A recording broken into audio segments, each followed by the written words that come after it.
여러분, 안녕하십니까? 오늘도 이렇게 귀한 시간을 내어 저와 함께 해주셔서 진심으로 감사드립니다. 오늘은 여러분과 함께 아주 특별한 이야기를 나누고자 합니다. 바로 인류 역사상 가장 위대한 철학자 중 한 명인 플라톤이 말하는 노년의 의미. 그리고 우리가 인생의 후반부에서 진정으로 자유로워질 수 있는 방법에 관한 이야기입니다. 여러분은 혹시 나이가 든다는 것에 대해 어떤 생각을 가지고 계십니까? 많은 분들이 노년을 두려워합니다. 건강이 약해지고, 경제적 능력이 줄어들고, 사회적 역할이 축소되는 시기라고 생각하시죠. 하지만 플라톤은 전혀 다른 관점을 제시합니다. 그는 노년이야말로 인간이 진정한 자유를 맛볼 수 있는 가장 축복받은 시기라고 말했습니다. 이것이 과연 무슨 의미일까요? 오늘 이 시간 동안 여러분과 함께 그 깊은 의미를 차근차근 풀어가 보겠습니다. 플라톤의 대표작 중 하나인 국가론, 여러분도 한 번쯤은 들어보셨을 겁니다. 이 책의 첫 번째 장면은 매우 인상적입니다. 소크라테스가 아테네 항구 도시인 페이라이우스를 방문했을 때 그곳에서 만난 노인이 바로 케팔로스였습니다. 케팔로스는 당시 상당한 부를 축적한 성공한 사업가였지만 그의 진정한 가치는 돈에 있지 않았습니다. 그는 오랜 세월을 살아오면서 얻은 지혜로 가득 찬 사람이었습니다. 소크라테스는 케팔로스에게 물었습니다. 노년이 어떤지, 그것이 힘든 시기인지를. 여러분도 주변에서 이런 질문을 받아보신 적이 있으실 겁니다. 자식들이나 젊은 친구들이 걱정스러운 눈빛으로 묻죠. 힘드시지 않으세요? 외롭지 않으세요? 그런데 케팔로스의 대답은 우리의 예상을 완전히 뒤엎는 것이었습니다. 케팔로스는 이렇게 답했습니다. 자신과 같은 나이 든 친구들이 모여서 이야기를 나눌 때 대부분은 젊었을 때를 그리워하며 한탄한다고 말이죠. 젊었을 때의 쾌락, 사랑의 열정, 술자리의 즐거움을 회상하면서 지금은 그런 것들을 누릴 수 없다며 슬퍼한다는 겁니다. 마치 인생의 가장 좋은 부분이 이미 지나가 버렸다는 듯이 말입니다. 여러분 중에도 혹시 이런 생각을 하시는 분들이 계실까요? 젊었을 때가 좋았다고, 그때로 돌아가고 싶다고 생각하시는 분들 말입니다. 그런데 케팔로스는 자신은 전혀 그렇게 생각하지 않는다고 단호하게 말했습니다. 오히려 그는 노년이 되어 젊었을 때의 강렬한 욕망들로부터 해방된 것을 축하하고 있다고 했습니다. 그는 이렇게 표현했습니다. 마치 미친 주인으로부터 벗어난 것 같다고 말입니다. 이 표현은 정말 강렬하지 않습니까? 우리가 젊었을 때 느꼈던 그 모든 욕망들. 그것이 사실은 우리를 지배하고 있던 미친 주인이었다는 것입니다. 여러분, 잠시 생각해 보십시오. 우리가 젊었을 때 정말 자유로웠습니까? 겉으로는 자유로워 보였을지 모릅니다. 건강했고, 힘이 넘쳤고, 무엇이든 할 수 있을 것 같았죠. 하지만 우리의 내면을 들여다보면 어땠습니까? 끊임없이 무언가를 원했습니다. 더 많은 돈, 더 높은 지위, 더 큰 집, 더 좋은 차, 타인의 인정과 칭찬. 이런 욕망들이 우리를 얼마나 힘들게 했습니까? 저는 지금 50대, 60대, 70대를 살아가시는 여러분께 진심으로 말씀드립니다. 여러분은 지금 인생에서 가장 귀한 선물을 받으신 겁니다. 그것은 바로 욕망으로부터의 해방입니다. 젊었을 때 우리를 괴롭혔던 그 많은 욕구들, 충족시키지 못하면 잠도 못 이루게 했던 그 갈망들이 이제는 많이 사라졌습니다. 이것이 불행한 일입니까? 아닙니다. 플라톤은 이것이야말로 가장 큰 축복이라고 말합니다. 플라톤이 케팔로스의 입을 빌려 전하는 메시지는 명확합니다. 젊음의 강렬한 육체적 욕망들은 실제로는 폭군과 같았다는 것입니다. 그것들은 우리에게 명령했습니다. 이것을 해라. 저것을 얻어라. 이렇게 되어라. 우리는 그 명령에 따라 끊임없이 달렸습니다. 때로는 그 과정에서 중요한 것들을 잃기도 했습니다. 가족과의 시간, 자신의 건강, 내면의 평화. 우리는 욕망이라는 주인을 섬기느라 정작 자기 자신의 삶을 살지 못했습니다. 그런데 나이가 들면서 어떤 일이 일어났습니까? 그 욕망들의 강도가 점점 약해졌습니다. 젊었을 때는 반드시 가져야만 했던 것들이 이제는 그렇게 중요하지 않게 느껴집니다. 남들에게 과시하고 싶었던 마음도 많이 사라졌습니다.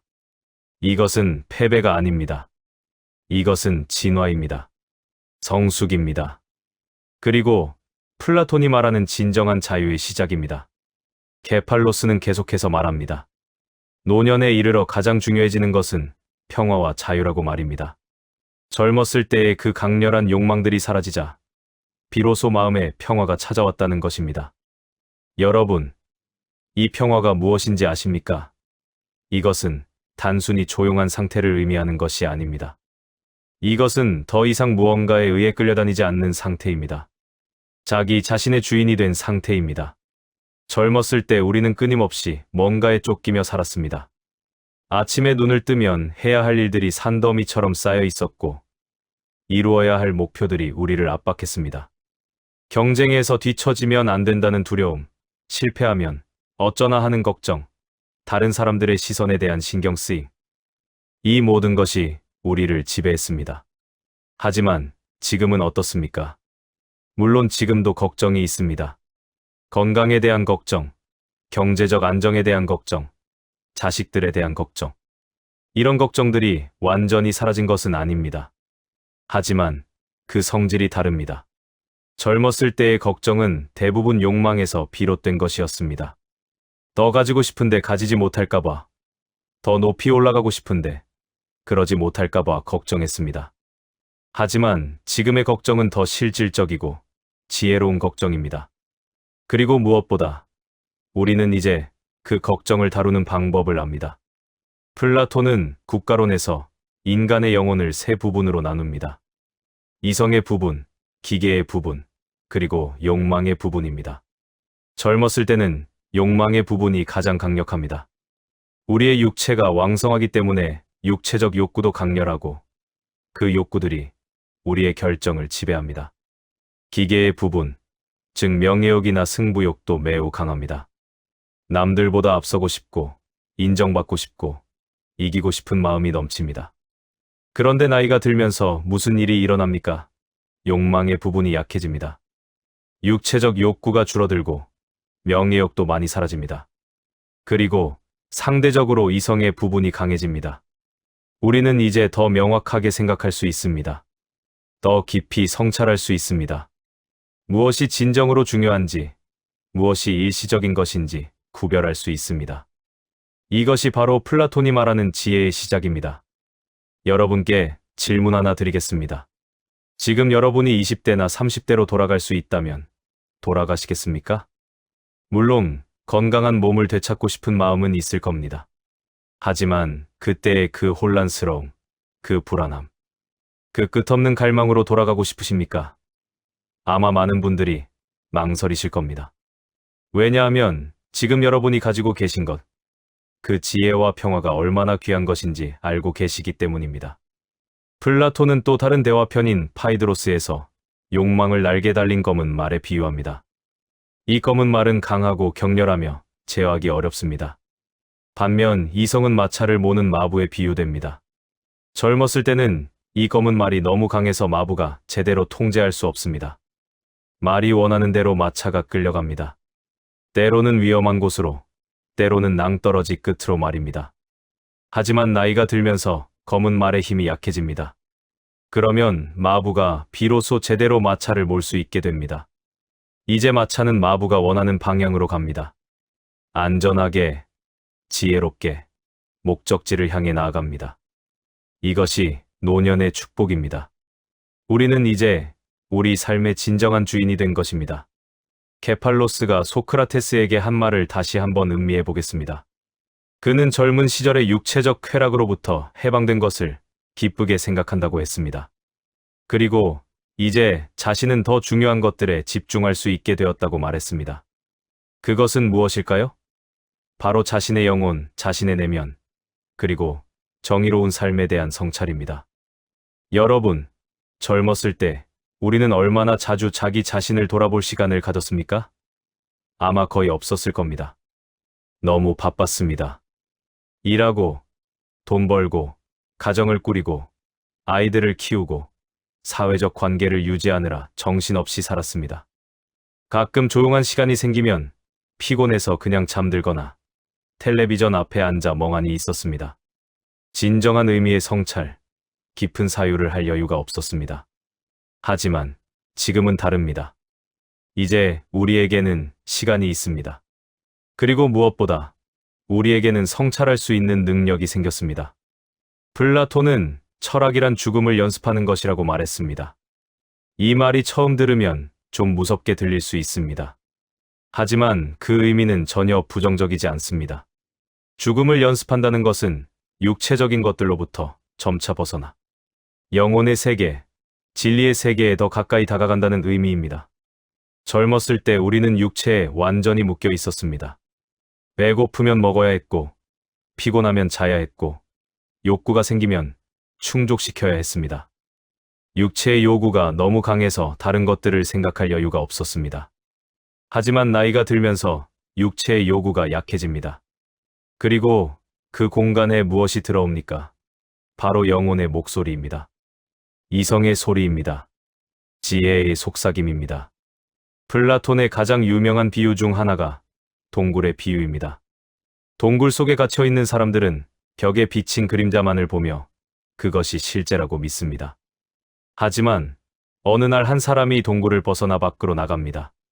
처음에는 햇빛이 너무 밝아 눈이 부시고 아프지만 점차 적응하면서 진짜 세계를 보게 됩니다. 나무도 보고 강도 보고 결국에는 태양 자체도 볼 수 있게 됩니다. 여러분, 우리의 젊은 시절은 동굴 속과 같았습니다. 우리는 욕망이라는 그림자, 명예라는 그림자, 돈이라는 그림자를 쫓아다녔습니다. 그것들이 전부인 줄 알았습니다. 하지만 나이가 들면서 우리는 점차 동굴을 벗어나고 있습니다. 처음에는 눈이 부시고 혼란스러울 수 있습니다. 익숙했던 것들이 사라지니까 말입니다.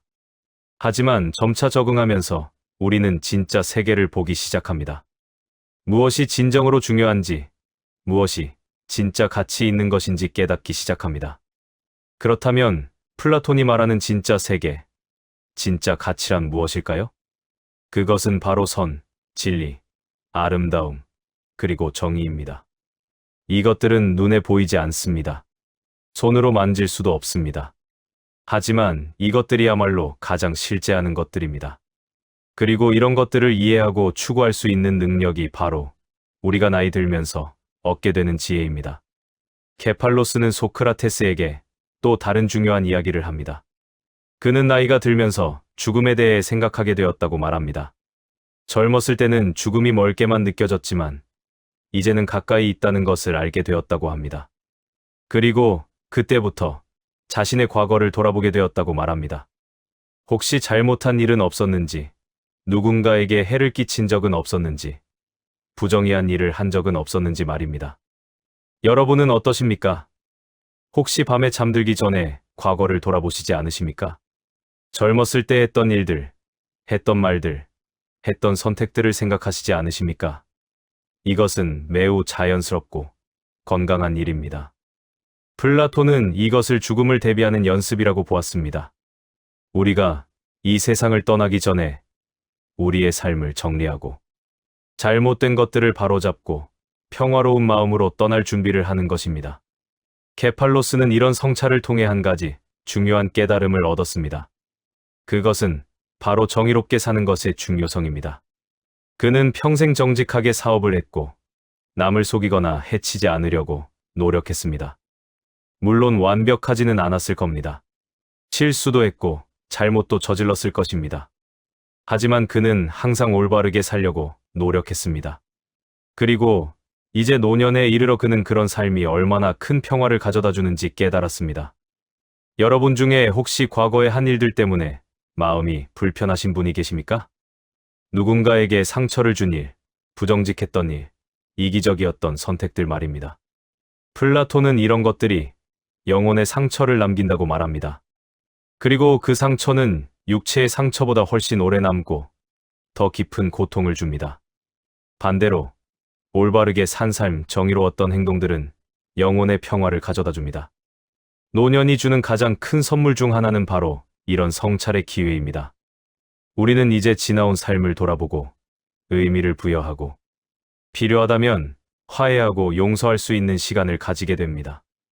아직 살아계신 분들에게는 직접 찾아가 사과할 수도 있고, 이미 세상을 떠나신 분들에게는 마음속으로나마 용서를 구할 수 있습니다. 그리고 가장 중요한 것은 자기 자신을 용서하는 것입니다. 플라톤은 국가론에서 정의로운 사람의 영혼은 조화롭다고 말합니다. 이성이 지혜롭게 다스리고 기계가 이성을 돕고 욕망이 적절히 통제되는 상태입니다. 이런 영혼을 가진 사람은 평화롭고 행복합니다. 외부의 상황이 어떻든, 부자든 가난하든, 건강하든 아프든, 내면에 흔들리지 않는 평화가 있습니다. 이것이 바로 플라톤이 말하는 진정한 행복입니다. 젊었을 때 우리가 추구했던 행복은 대부분 외부적인 것들에 의존했습니다. 좋은 직장을 얻으면 행복할 것 같았고, 돈을 많이 벌면 행복할 것 같았고, 좋은 집에 살면 행복할 것 같았습니다. 그래서 그런 것들을 얻기 위해 열심히 노력했습니다. 그런데 막상 얻고 나면 어땠습니까? 잠시 기쁘다가 금방 익숙해지고 또 다른 것을 원하게 되었습니다. 끝이 없었습니다. 하지만 플라톤이 말하는 행복은 다릅니다. 이것은 외부 조건에 좌우되지 않는 행복입니다. 영혼 자체가 건강하고 조화로울 때 느끼는 행복입니다. 이런 행복은 누가 빼앗아갈 수 없습니다. 경제 위기가 와도, 건강이 나빠져도, 사랑하는 사람을 잃어도 이 내면의 평화는 유지될 수 있습니다. 왜냐하면 그것은 외부가 아닌 내면에서 나오는 것이기 때문입니다. 그렇다면 어떻게 이런 내면의 평화를 얻을 수 있을까요? 플라톤은 여러 가지 방법을 제시합니다. 첫째는 자기 인식입니다.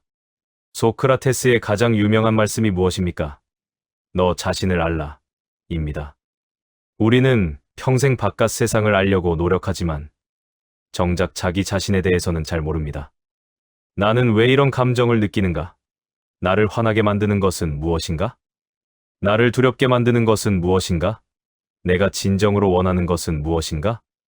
노년은 이런 질문들에 답할 수 있는 가장 좋은 시기입니다.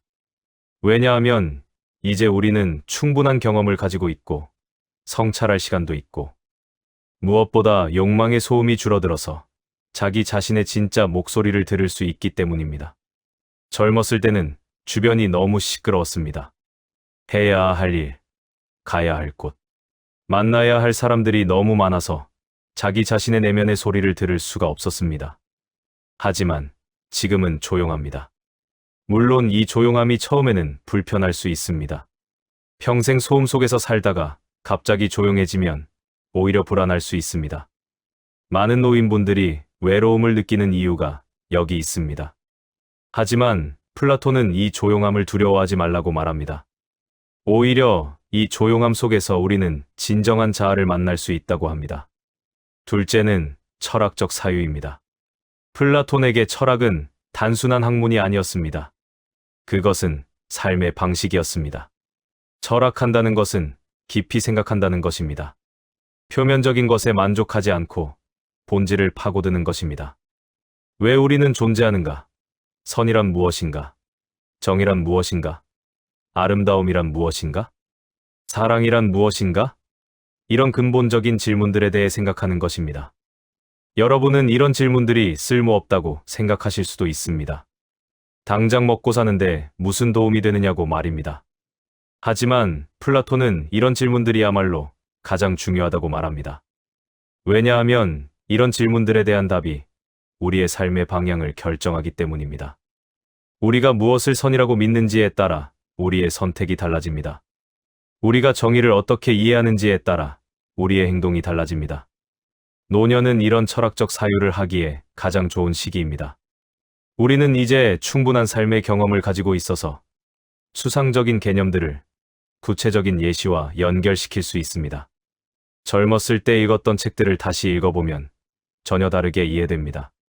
그때는 그냥 문자로만 읽혔던 것들이 이제는 살아있는 진리로 다가옵니다. 셋째는 덕을 실천하는 것입니다. 플라톤은 지식과 행동이 분리될 수 없다고 믿었습니다. 선이 무엇인지 진정으로 안다면 그것을 행하지 않을 수 없다는 것입니다. 이것이 소크라테스의 유명한 역설입니다. 아는 것이 곧 행하는 것이다. 우리가 악을 행하는 이유는 우리가 무지하기 때문이다. 여러분, 우리는 이제 많은 것을 압니다. 무엇이 옳고 무엇이 그른지, 무엇이 중요하고 무엇이 덜 중요한지, 무엇이 영원하고 무엇이 일시적인지. 이 지식을 단순히 머릿속에만 담아두지 말고 실천해야 합니다. 작은 일부터 시작할 수 있습니다. 친절한 말 한마디, 진심 어린 미소, 누군가를 위한 기도, 이웃을 돕는 작은 행동. 이런 것들이 바로 덕의 실천입니다. 플라톤은 특히 4가지 기본 덕을 강조했습니다. 지혜, 용기, 절제, 그리고 정의입니다. 노년에 우리는 이 모든 덕을 실천할 수 있는 가장 좋은 위치에 있습니다. 지혜는 우리가 오랜 세월 동안 쌓아온 경험에서 나옵니다. 용기는 더 이상 잃을 것이 별로 없다는 자유로움에서 나옵니다. 절제는 욕망이 약해지면서 자연스럽게 얻어집니다. 그리고 정의는 이 모든 것을 통해 달성됩니다. 넷째는 아름다움을 추구하는 것입니다. 플라톤에게 아름다움은 단순히 예쁜 것을 의미하지 않았습니다. 아름다움은 진리와 선과 연결되어 있습니다. 진정으로 아름다운 것은 진리를 담고 있고 선을 드러냅니다. 우리가 아름다운 것을 볼 때 우리의 영혼은 고양됩니다. 일상의 무게에서 벗어나 더 높은 차원으로 올라갑니다. 노년에 우리는 아름다움을 더 깊이 감상할 수 있습니다. 젊었을 때는 아름다움을 소유하려고 했습니다. 아름다운 것을 갖고 싶었고 아름다운 사람과 함께 있고 싶었습니다. 하지만 이제 우리는 아름다움을 그저 감상할 수 있습니다. 소유하지 않아도 됩니다. 저 석양의 아름다움을, 저 꽃의 아름다움을, 저 음악의 아름다움을 그저 있는 그대로 느낄 수 있습니다. 플라톤은 향연이라는 대화편에서 아름다움의 단계에 대해 이야기합니다. 처음에는 아름다운 육체를 사랑하지만 점차 아름다운 영혼을, 아름다운 생각을, 그리고 최종적으로는 아름다움 자체를 사랑하게 된다는 것입니다. 이것은 바로 우리가 나이 들면서 거치는 여정입니다. 우리는 점차 표면에서 본질로, 외형에서 내용으로, 일시적인 것에서 영원한 것으로 나아갑니다. 이제 다시 케팔로스의 이야기로 돌아가 보겠습니다. 그는 소크라테스에게 노년의 가장 큰 축복은 평화라고 했습니다. 하지만 그는 또한 이 평화가 저절로 오는 것이 아니라고 말했습니다. 평화는 올바른 삶의 결과입니다. 정의롭게 살고, 절제하며 살고, 지혜를 추구하며 산 사람만이 노년의 진정한 평화를 누릴 수 있다는 것입니다. 반대로 부정의하게 살고, 방종하게 살고, 욕망에 휘둘려 산 사람은 노년에 고통받습니다. 케팔로스는 이런 사람들이 밤마다 악몽에 시달린다고 말했습니다. 과거에 저지른 잘못들이 꿈속에서 그들을 괴롭힙니다. 그들은 죽음이 두렵습니다. 왜냐하면 죽음 이후에 심판이 있을지 모른다는 두려움이 있기 때문입니다. 여러분, 플라톤은 영혼의 불멸을 믿었습니다. 육체는 죽어도 영혼은 계속 존재한다고 믿었습니다. 그리고 우리가 이 세상에서 어떻게 살았는지에 따라 다음 생의 운명이 결정된다고 믿었습니다. 여러분이 이것을 문자 그대로 믿으시든 안 믿으시든 그 핵심 메시지는 명확합니다. 우리의 행동에는 결과가 있고 우리가 어떻게 사는지가 중요하다는 것입니다. 많은 사람들이 죽음을 두려워합니다. 특히 나이가 들수록 죽음은 더 가까이 느껴지고 그 두려움도 커집니다. 하지만 플라톤은 죽음을 두려워할 필요가 없다고 말합니다. 오히려 죽음은 해방이라고 말합니다. 우리의 영혼이 육체라는 감옥에서 벗어나 진리의 세계로 가는 것이라고 말입니다. 물론 이것은 올바르게 산 사람들에게만 해당됩니다. 정의롭게 살고 지혜를 추구하고 덕을 실천한 사람들은 죽음을 평화롭게 맞이할 수 있습니다. 그들에게 죽음은 두려운 것이 아니라 자연스러운 다음 단계입니다. 마치 낮이 끝나고 밤이 오는 것처럼, 또는 겨울이 끝나고 봄이 오는 것처럼 자연스러운 순환의 일부입니다. 파이돈이라는 대화편에서 플라톤은 소크라테스의 마지막 날을 묘사합니다. 소크라테스는 사형 선고를 받고 독을 마시기 직전까지 제자들과 영혼의 불멸에 대해 토론했습니다. 그는 전혀 두려워하지 않았습니다. 오히려 평화롭고 차분했습니다. 왜냐하면 그는 자신이 올바르게 살았다는 것을 알았고, 죽음이 끝이 아니라 새로운 시작이라는 것을 믿었기 때문입니다. 제자들은 울고 슬퍼했지만 소크라테스는 그들을 위로했습니다. 그는 진정한 철학자는 평생 죽음을 준비해 왔다고 말했습니다. 육체의 욕망으로부터 벗어나려고 노력했고, 진리를 추구했고, 덕을 실천했습니다. 이 모든 것이 죽음을 위한 준비였다는 것입니다. 그래서 진정한 철학자에게 죽음은 두려운 것이 아니라 오히려 기대되는 것입니다. 여러분, 이것이 너무 추상적으로 들리십니까? 그렇다면 좀 더 실제적인 예를 들어보겠습니다. 우리 주변을 보면 두 종류의 노인분들이 계십니다. 한 부류는 항상 불평하고 불만스러워하는 분들입니다. 건강이 나쁘다고, 돈이 부족하다고, 자식들이 찾아오지 않는다고, 세상이 예전 같지 않다고 끊임없이 불평합니다. 이분들의 얼굴을 보면 늘 굳어있고 불행해 보입니다. 반면 다른 부류는 비슷한 상황에 있어도 평화롭고 행복해 보이는 분들입니다. 건강이 좋지 않아도 감사할 것을 찾고, 경제적으로 어려워도 만족하며, 외로워도 혼자만의 시간을 즐기는 분들입니다.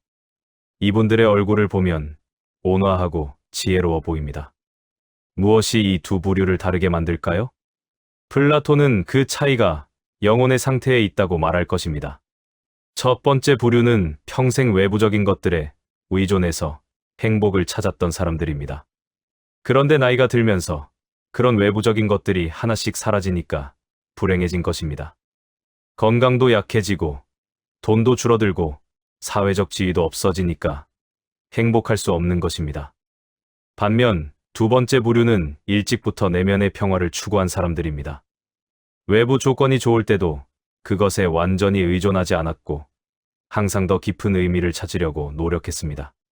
그래서 외부 조건이 변해도 내면의 평화는 유지될 수 있는 것입니다.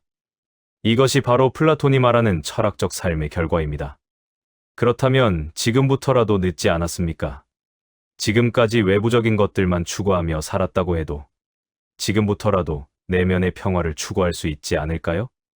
플라톤은 언제나 늦지 않았다고 말할 것입니다. 중요한 것은 지금 이 순간부터 어떻게 사느냐는 것입니다. 국가론에서 플라톤은 에르라는 사람의 이야기를 합니다. 에르는 전쟁에서 죽었다가 다시 살아났는데 죽었을 때 본 저승의 모습을 이야기합니다. 그곳에서 영혼들은 자신들의 다음 생을 선택할 기회를 얻습니다. 흥미로운 것은 많은 영혼들이 어리석은 선택을 한다는 것입니다. 이전 생에서 나쁜 경험을 했는데도 비슷한 실수를 반복합니다. 하지만 지혜로운 영혼들은 다릅니다. 그들은 신중하게 선택합니다. 화려해 보이지만 실제로는 불행을 가져올 삶을 피하고, 겸손해 보이지만 진정한 행복을 가져다 줄 삶을 선택합니다. 플라톤이 이 이야기를 통해 전하고자 하는 메시지는 무엇일까요? 우리의 선택이 우리의 운명을 결정한다는 것입니다. 그리고 지혜로운 선택을 하려면 진정한 가치가 무엇인지 알아야 한다는 것입니다. 여러분, 우리는 지금 매일 선택을 하고 있습니다. 아침에 일어나서 어떤 마음가짐으로 하루를 시작할지, 누군가가 우리를 화나게 했을 때 어떻게 반응할지, 외로움을 느낄 때 그것을 어떻게 다룰지, 과거의 후회가 찾아올 때 어떻게 대응할지, 이 모든 것이 선택입니다. 그리고 이 선택들이 모여서 우리의 노년을 만듭니다. 플라톤은 우리에게 지혜로운 선택을 하라고 권합니다. 외부적인 것에 매달리지 말고 내면의 평화를 선택하라고 합니다. 과거의 후회에 사로잡히지 말고 현재의 성장을 선택하라고 합니다. 두려움에 굴복하지 말고 용기를 선택하라고 합니다. 욕망에 휘둘리지 말고 절제를 선택하라고 합니다. 이런 선택들이 처음에는 어려울 수 있습니다. 평생 다르게 살아왔는데 갑자기 바꾸기가 쉽지 않을 수 있습니다. 하지만 플라톤은 우리에게 희망을 줍니다. 그는 인간의 영혼은 본질적으로 선을 향한다고 믿었습니다. 우리 안에는 진리를 갈망하는 부분이 있고, 아름다움을 추구하는 부분이 있고, 정의를 원하는 부분이 있습니다. 이것들이 욕망에 가려져 있었을 뿐입니다. 나이가 들면서 욕망이 약해지면 이 본질적인 부분들이 다시 드러납니다. 마치 폭풍이 지나간 후 하늘이 맑아지는 것처럼 욕망의 폭풍이 잦아들면 우리의 본래 모습이 드러납니다. 그것은 평화롭고 지혜롭고 선한 모습입니다. 이것이 바로 플라톤이 말하는 우리의 진정한 자아입니다. 그렇다면 구체적으로 어떻게 해야 할까요? 플라톤의 가르침을 우리의 일상에 어떻게 적용할 수 있을까요? 몇 가지 실천적인 제안을 드리겠습니다. 첫째, 매일 조용한 시간을 가지십시오. 아침에 일어나서나 저녁에 잠들기 전에 몇 분이라도 조용히 앉아서 자신을 돌아보는 시간을 가지십시오. 오늘 어떤 생각을 했는지, 어떤 감정을 느꼈는지, 어떤 선택을 했는지 생각해 보십시오. 이것이 바로 소크라테스가 말한 성찰되지 않은 삶은 살 가치가 없다는 의미입니다. 둘째, 독서를 하십시오. 듣기 좋은 책, 지혜로운 책을 읽으십시오. 플라톤의 대화편들도 좋고 다른 철학자들의 책도 좋습니다. 종교 경전도 좋고 위대한 문학 작품도 좋습니다. 이런 책들은 우리의 생각을 깊게 만들고 우리의 시야를 넓혀주고 우리의 영혼을 고양시킵니다. 셋째, 의미 있는 대화를 나누십시오. 플라톤의 철학은 대화를 통해 이루어졌습니다. 소크라테스는 아테네 시장에서 사람들과 대화하면서 철학했습니다. 여러분도 가족이나 친구들과 깊이 있는 대화를 나누어 보십시오. 날씨나 건강 이야기만 하지 말고 인생의 의미, 행복의 본질, 올바른 삶에 대해 이야기해 보십시오.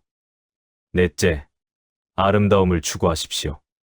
음악을 듣고 그림을 보고 자연을 감상하십시오.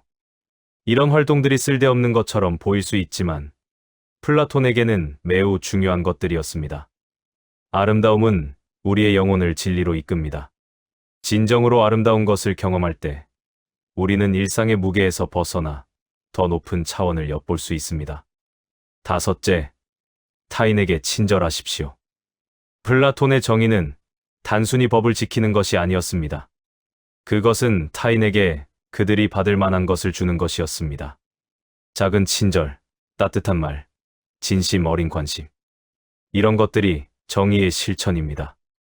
그리고 놀랍게도 우리가 타인에게 친절할 때 가장 큰 혜택을 받는 사람은 바로 우리 자신입니다.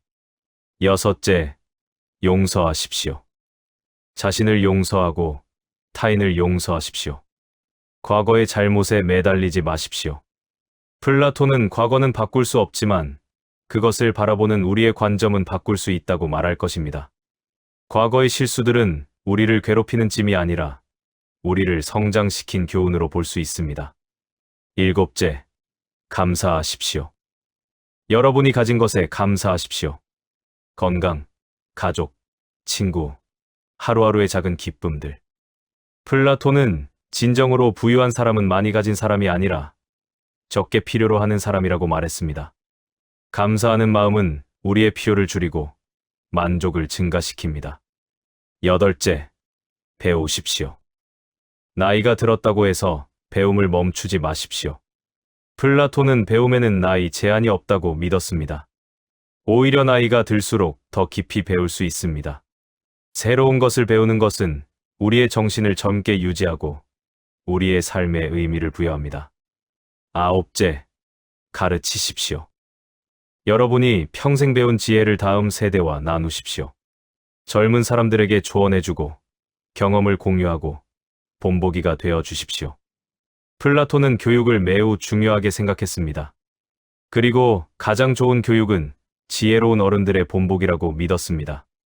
열째, 죽음을 준비하십시오. 이것이 무섭게 들릴 수 있지만 플라톤에게는 가장 지혜로운 행동이었습니다.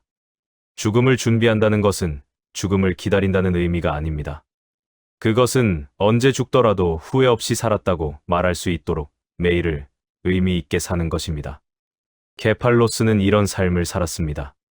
그래서 그는 노년에 평화로웠고 죽음을 두려워하지 않았습니다. 그는 소크라테스에게 자신이 평생 정직하게 살려고 노력했다고 말했습니다. 완벽하지는 않았지만 항상 올바른 것을 하려고 노력했습니다.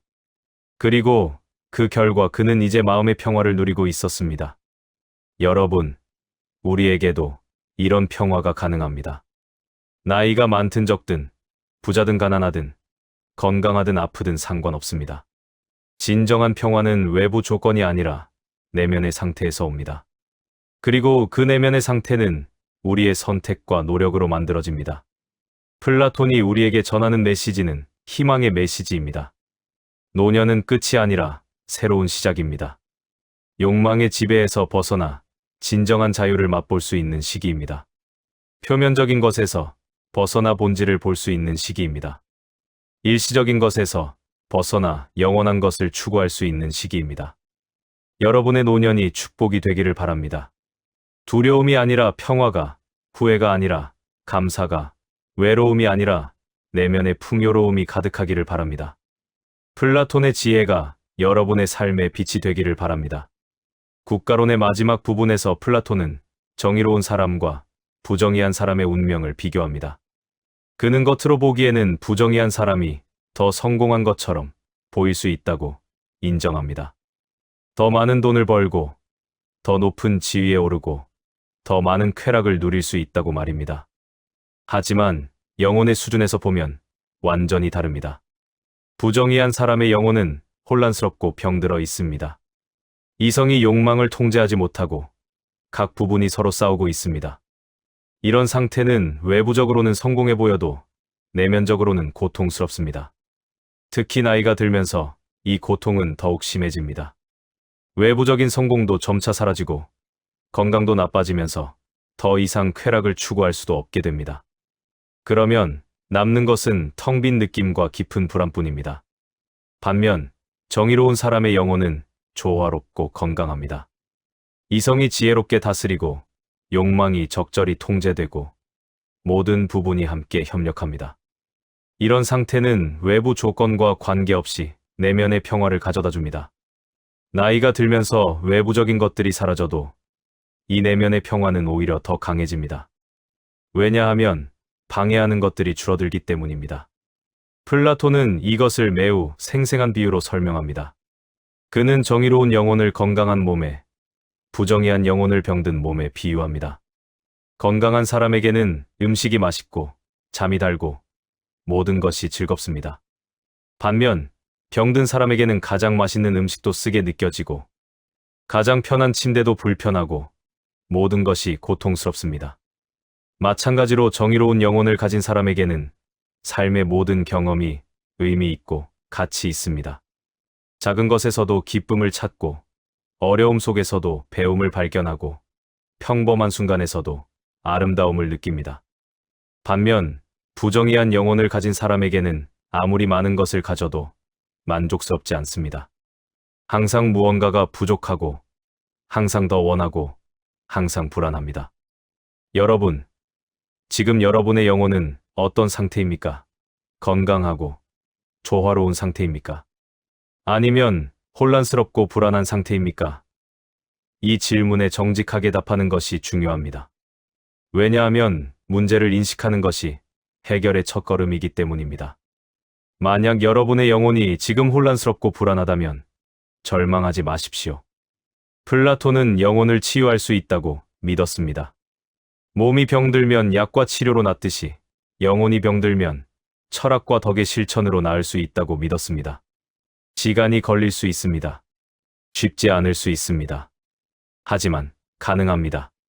파이드로스라는 대화편에서 플라톤은 영혼을 날개에 달린 마차에 비유했다고 말씀드렸습니다.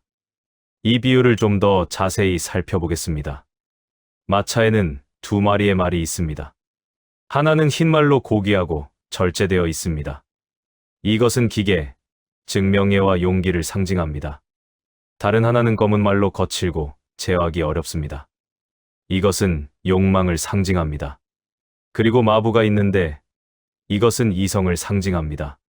젊었을 때는 검은 말이 너무 강해서 마부가 통제하기 어렵습니다. 마차는 검은 말이 원하는 대로 이리저리 끌려다닙니다. 때로는 진흙탕으로, 때로는 가시밭으로 가기도 합니다. 긴 말은 올바른 방향을 가려고 하지만 검은 말의 힘에 압도됩니다. 하지만 나이가 들면서 검은 말이 약해집니다. 그러면 마부가 제대로 마차를 통제할 수 있게 됩니다. 이제 마차는 하늘을 향해 날아오를 수 있습니다. 플라톤은 영혼이 본래 날개를 가지고 있었다고 말합니다. 하지만 욕망의 무게 때문에 날개가 무거워져서 날 수 없었다는 것입니다. 욕망이 약해지면 영혼은 다시 가벼워지고 날개가 힘을 되찾아 하늘로 올라갈 수 있습니다. 이 하늘은 무엇을 상징할까요? 그것은 진리의 세계, 이데아의 세계입니다. 플라톤에게 이 세계는 가장 실제하는 세계입니다. 우리가 감각으로 경험하는 이 세계는 그림자에 불과하고 진짜 세계는 저 위에 있다는 것입니다. 그리고 우리의 영혼은 원래 그 세계에서 왔다는 것입니다. 이것이 플라톤의 상기설입니다. 우리가 무언가를 배운다는 것은 실제로는 우리가 이미 알고 있던 것을 기억해내는 것이라는 이론입니다. 우리의 영혼은 육체에 갇히기 전에 진리의 세계에서 모든 것을 보았습니다. 하지만 육체에 갇히면서 그 기억을 잃어버렸습니다. 그리고 평생 동안 우리는 그 잃어버린 기억을 되찾으려고 노력합니다. 나이가 들면서 우리가 느끼는 어떤 그리움, 어떤 향수는 바로 이것일지도 모릅니다. 우리가 젊었을 때로 돌아가고 싶어 하는 것이 아니라 우리의 영혼이 원래 있던 곳으로 돌아가고 싶어 하는 것일지도 모릅니다. 그 완전한 아름다움, 완전한 진리, 완전한 선이 있는 곳으로 말입니다. 이렇게 생각하면 노년은 전혀 다른 의미를 갖습니다. 그것은 끝이 아니라 귀향입니다. 우리가 원래 왔던 곳으로 돌아가는 여정의 마지막 단계입니다. 그리고 이 여정이 아름답게 마무리되려면 우리는 가능한 한 가볍게 가야 합니다. 욕망의 짐을 내려놓고 후회의 무게를 내려놓고 집착의 끈을 놓아야 합니다. 플라톤은 테아이테토스라는 대화편에서 놀라운 말을 합니다. 그는 철학의 시작은 놀라움이라고 말합니다. 어린아이가 세상을 처음 보며 느끼는 그 순수한 놀라움이 철학의 출발점이라는 것입니다. 그런데 우리는 자라면서 이 놀라움을 잃어버립니다. 모든 것이 당연해지고 익숙해지고 지루해집니다. 하지만 노년에 이르면 다시 놀라움을 되찾을 수 있습니다. 죽음이 가까워지면서 삶의 모든 것이 새롭게 보입니다. 매일 아침 햇빛이 얼마나 아름다운지, 사랑하는 사람의 미소가 얼마나 소중한지, 평범한 하루가 얼마나 귀한 선물인지 깨닫게 됩니다. 이것이 바로 노년의 지혜입니다. 당연한 것이 하나도 없다는 것을, 모든 순간이 기적이라는 것을 아는 것입니다. 플라톤의 스승인 소크라테스는 자신이 아무것도 모른다는 것을 안다고 말했습니다. 이것이 바로 소크라테스의 지혜였습니다.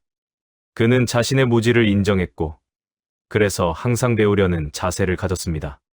반면 다른 사람들은 자신이 안다고 생각했지만 실제로는 모르고 있었습니다. 노년에 우리는 이런 지혜를 얻을 수 있습니다.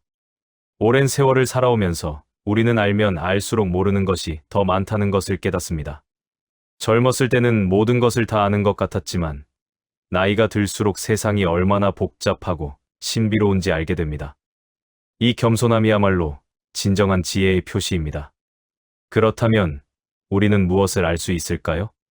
플라톤은 우리가 완전한 진리를 이 세상에서는 알 수 없다고 말합니다. 우리는 그림자만 볼 수 있고 실체는 저 너머에 있습니다. 하지만 그렇다고 해서 포기해야 하는 것은 아닙니다.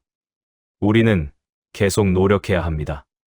그림자를 통해 실체를 짐작하고 불완전한 것을 통해 완전한 것을 추구해야 합니다. 이것이 바로 철학의 본질입니다. 철학은 필리오와 소피아, 즉 지혜에 대한 사랑입니다. 지혜를 소유하는 것이 아니라 지혜를 사랑하고 추구하는 것입니다. 우리는 완전한 지혜에 도달할 수 없을지 모르지만 그것을 향해 계속 나아갈 수 있습니다. 그리고 그 여정 자체가 우리를 더 나은 사람으로 만듭니다. 노년은 이 여정의 마지막 단계입니다. 우리는 이제 목적지가 가까워졌다는 것을 압니다. 그리고 그래서 더욱 열심히 걸어갑니다. 시간이 얼마 남지 않았다는 것을 알기 때문에 매 순간을 더 소중히 여깁니다. 이것은 슬픈 것이 아닙니다. 오히려 아름다운 것입니다. 플라톤은 향연이라는 대화편에서 사랑에 대해 이야기합니다. 그는 사랑을 단계적으로 설명합니다. 처음에는 아름다운 육체를 사랑하지만 점차 아름다운 영혼을, 아름다운 행위를, 아름다운 지식을, 그리고 최종적으로는 아름다움 자체를 사랑하게 된다고 말합니다. 이것은 우리가 나이 들면서 거치는 여정이기도 합니다. 젊었을 때는 외적인 아름다움에 끌렸습니다. 예쁜 얼굴, 멋진 몸, 화려한 겉모습에 매료되었습니다. 하지만 나이가 들면서 우리는 더 깊은 아름다움을 보게 됩니다. 사람의 성품, 행동의 고귀함, 생각의 깊이에서 아름다움을 발견합니다. 그리고 최종적으로는 아름다움 그 자체, 선 그 자체, 진리 그 자체를 추구하게 됩니다. 이것은 특정한 대상에 대한 사랑이 아니라 보편적이고 영원한 것에 대한 사랑입니다. 플라톤은 이것이 가장 높은 형태의 사랑이라고 말합니다. 그리고 이 사랑에 도달하는 것이 인간이 달성할 수 있는 가장 행복한 상태라고 말합니다. 여러분, 우리는 이제 이 높은 형태의 사랑을 경험할 수 있는 위치에 있습니다. 특정한 사람이나 사물에 대한 집착에서 벗어나 더 보편적이고 깊은 사랑을 느낄 수 있습니다.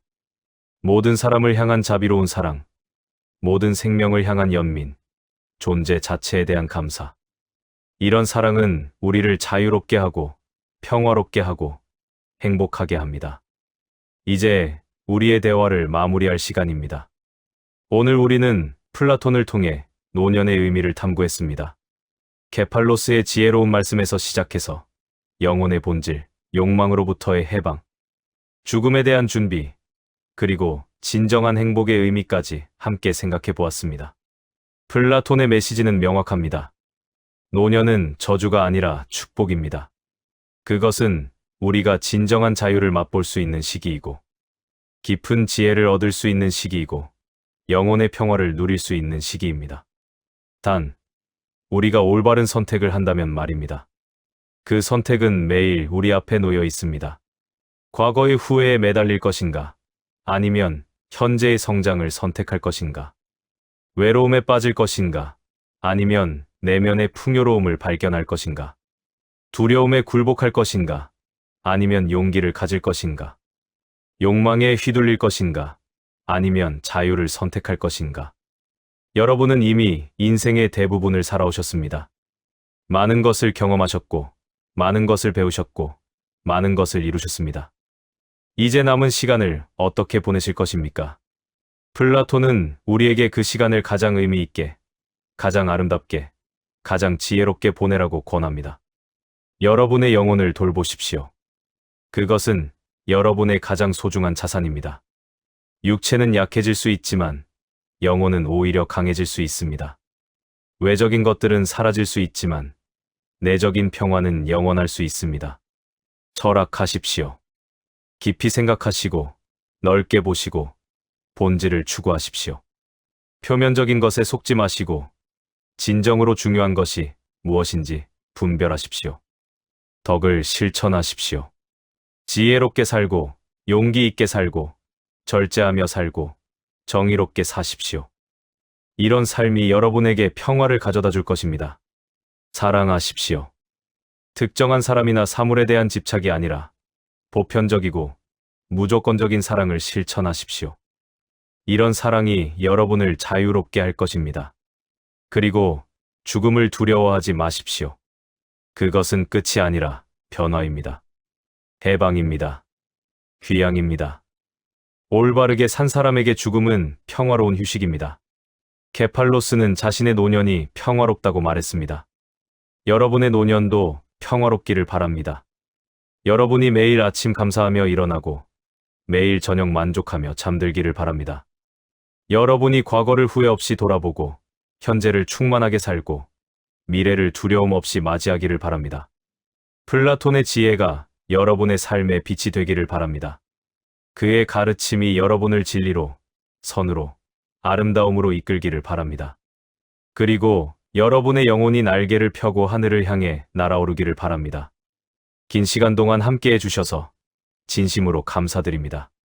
오늘의 이야기가 여러분의 마음의 작은 씨앗이 되어 여러분의 삶에서 아름다운 꽃으로 피어나기를 기도합니다. 여러분 모두 건강하시고 평안하시기를 바랍니다. 다음 시간까지 안녕히 계십시오.